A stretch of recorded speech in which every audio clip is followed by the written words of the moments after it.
Hey Falcon fans, I'm Thomas Mott. Welcome into Atlanta Falcons today. It is the day after our 53-man roster was officially announced, which we did a video on just yesterday. But now, the Falcons have, just 5 minutes ago, released their 15 practice squad players, the newest additions to the 2021 practice squad, which will change this year, but these are the 15 guys we're going to get into who were just recently signed back to contracts in the ATL. Couple of people claimed off of waivers. We begin with Colby Gossett, the guard claimed from the Browns. He's a left guard, presumably because there are a couple injuries that have happened for the Atlanta Falcons. The most notable one is the Josh Andrews injury. More on that here in just 1 second. Gossett again comes over from Cleveland. He was a potential for the Browns practice squad, did not make the overall cut because Cleveland thought he wasn't a part of the 15 people they wanted to sign. So Atlanta claims him off of waivers, which again is a big addition because they might need him at some point during this year, especially early on, due to the fact that we had this update from Tom Pelissero from the NFL Network on Josh Andrews. The tweet up on the screen. This is not good news, but here it is. Quote, #Falcons are placing starting left guard Josh Andrews on injured reserve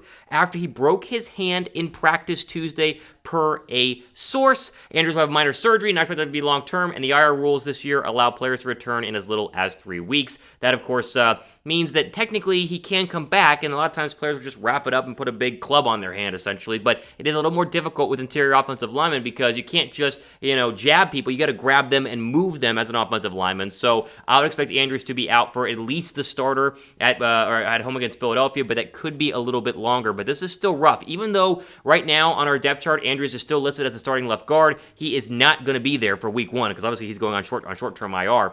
I'd expect Gossett to probably be there. They can move some of the rookies around. Dolman and Mayfield, they're not technically meant to be left guards, so that's a possibility to kind of get some work in there. 10 days, 11 days, whatever it is, out before the start with the Eagles. But this is some bad news to start the day with and goes to show why, waiver wire claims are important even after the 53-man roster is officially made. Gossett is the big addition, I would say, basically due to the fact that, again, they need help at the left guard position.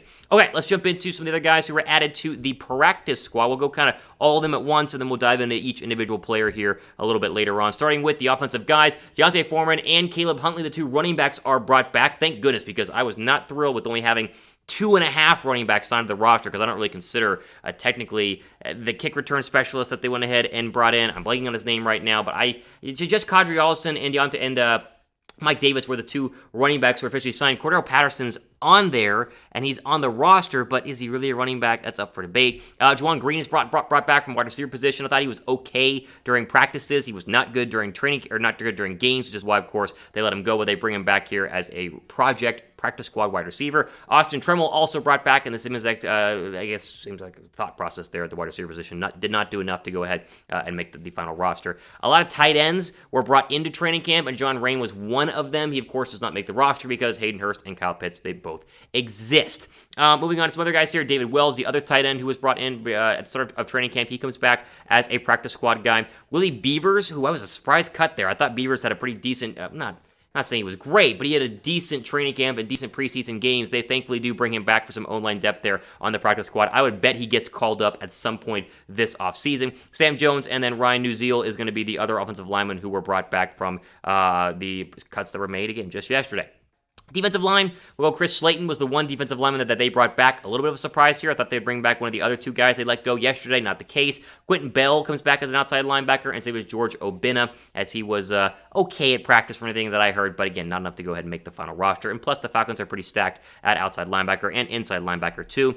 Emmanuel Ellerbe comes back to the team as inside linebacker. Chris Williamson, the cornerback, the little depth there, is on the practice squad. And Dwayne Johnson, not The Rock. Again, you forgot we had a guy named Dwayne Johnson. He's a safety. He comes back here onto the practice squad. Now, out of the practice squad, not a lot of big flashy names here. There's not some crazy player who's going to become a potential star. At least I don't think so. But are you excited to see anybody on the practice squad? Who are you most excited to see from a practice squad perspective out of all the names we just got into? Give me your comment in the comment section down below. Of course, we're going to jump into each of them one by one because there are a couple that I'm interested in. Not thrilled about because they're just still practice squad guys, but I'm interested in a couple of them. Give me your thoughts on who you're most excited about to see in the comment section down below.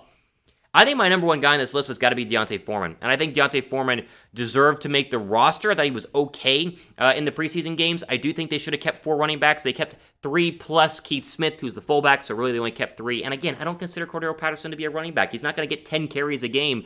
And it's not like you need somebody to get 10 carries a game because the expectation is that Mike Davis is going to be very good. But I thought Foreman would make the roster. So when he was cut, I assumed that he would not make it through waivers. Someone would sign him or claim him. Not the case. He comes back, so I guess good news in the end for our Atlanta Falcons.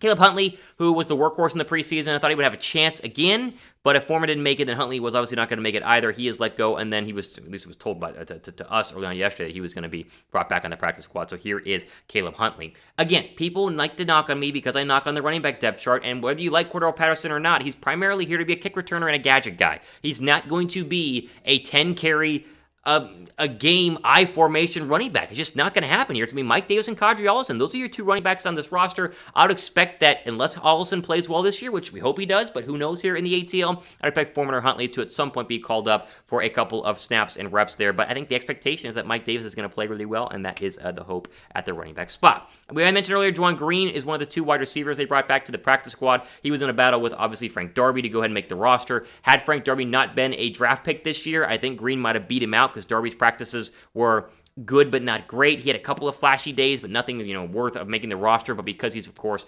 a draft pick more recently than Juwan Green, he makes the roster because you want to invest in your draft picks. Austin Trammell, again, similar situation. Neither one of these guys did much in these preseason games. Not really their fault because it was Felipe Franks and A.J. McCarron throwing them the football. A couple of them had some drops with Josh Rosen, and that was a big factor in them not making the roster. Those are your 2 wide receivers. Those Trammell is the second one who comes back onto the practice squad. John Raine, the tight end. A long shot for any tight end to go to make this roster. Again, if you draft a tight end number 4 overall, the odds of him actually going ahead and bringing in additional guys when you're already going to play Kyle Pitts, Aiden Hayden-Hurst a ton, not going to happen. So Raine was one of the ones who was let go and then signed back to the practice squad.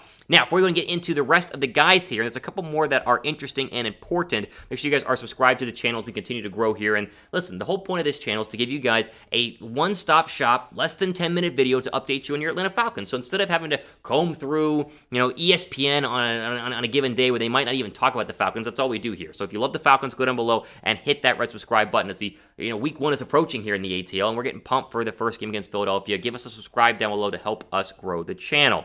Let's move over to David Wells, the other tight end. Not a lot to say here about Wells. He was in contention to be the 3rd tight end, but again, got beat out, and so cut he was, and then brought back onto the practice squad. So maybe they can make the roster if they, like all these guys, you got to kind of put your head down and do what they need you to do from a scout team standpoint, practice squad standpoint, and then hopefully get called up at some point. Willie Beavers was a surprise. We mentioned that a little bit earlier. I thought with the O-line depth or the lack thereof, they'd go ahead and keep him. I talked to some people this morning who thought Beavers would make the roster. Not the case. Again, they're going to bring him back from a practice squad standpoint. Not saying he was great in the preseason, but depth is important at the offensive line position, and we're not sure how good the offensive line is going to be for the Atlanta Falcons this year. And so he is let go, but brought back here onto the practice squad. Sam Jones, another guy, a name on the list. I knew he was going to get cut. Well, a little surprised he's brought back to the practice squad, but they like depth on the offensive line. They know like to have a couple of offensive line guys in terms of making sure that they have plenty of depth if they need to call somebody up. So Jones makes it. Same with Ryan Nuzil. I think see how you see his last name, Nuzil, the way the pronunciation is. Not a lot to say on him as well, as he is brought back to be the 3rd offensive lineman that they signed in order to provide a little bit more depth. The only 3 that they did onto the practice squad. Again, without Josh Andrews there, and obviously they let go of Matt Gono. I mean, this is going to be a very interesting week 1 matchup against Philadelphia because this is the offensive line that must protect Matt Ryan and create holes for Mike Davis against what is a top 5 defensive line in Philadelphia. I mean, Fletcher Cox is going to be on the inside, Javon Hargrave is going to be on the inside, and they got good pass rushers on the outside. So the hope is, I think right now, that they can hold up in week 1 and then get healthy and do better as they get further down the NFL season. Give me your prediction for Falcons-Eagles. It's early, not even on a game week yet, but give me your prediction for Falcons-Eagles right now. It's going to be a tough one. It's going to be really tough. I'm going to hold out my prediction until next week, but I want to see your guys' stuff down below in the comment section right now. Speaking of, currently the odds are Falcons minus 3.5, so they are favorites at home against Philadelphia. If you guys want to bet on this game, do it with our friends at BetUS. Chatsports.com/betfalcons is the place to go. Use that promo code Falcons125 to get the 125% deposit bonus whenever you first sign up. It turns your $100 deposit into $225 to bet on Atlanta. Again, 3.5-point favorites at home. Over-under is 48 when they play Philadelphia a couple of days from now, or really just like a week and a half from now on Sunday, September 12th. Bet right now. Link again, chatsports.com/betfalcons.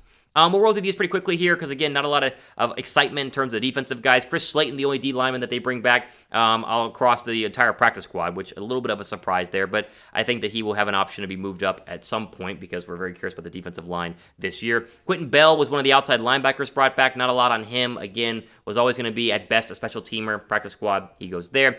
George Obena was a guy who people liked, but when you have Michael Walker, it's not really a slot for some of these backup linebackers, as Walker was, really good, I'd say, last year in terms of making the team, and then really good this year in terms of solidifying his roster spot. So him, Obena, and then a guy like Emmanuel Ellerbe didn't really have a chance in terms of being an inside linebacker. But as we talked about before, they do all have chances to be called up. So Ellerbe and Obena are your two, and Quentin Bell, your guys in the practice squad. But this linebacking core might be the best linebacking core, or let's just say this, might be the best depth chart roster group that the Falcons have. And so it's good to make the roster, or good to make the practice squad as an outsider inside linebacker, but the odds being called up, it call for some big injuries because Deion Jones and Walker and Foye Oluokun, they're not going anywhere. Only two in the secondary, Chris Williamson, who can work at the gunner position, or at least did during the preseason. He's out there from a cornerback perspective, so they bring him back. And then the safety, Dwayne Johnson Jr., probably just because he has a great name. Not really, it's kind of funny, but he is the only safety that they bring back on the practice squad as well. There you go. There's all 15, right? There might be some other moves happening later today, but these are the main 15 the Falcons officially announced. We wanted to jump on here and break it down for you guys. The official practice squad is released, and we want to get you the Josh Andrews injury news as well. Ultimate for today here on Atlanta Falcons Today. I'm your host, Thomas Mott, signing off for the rest of your day.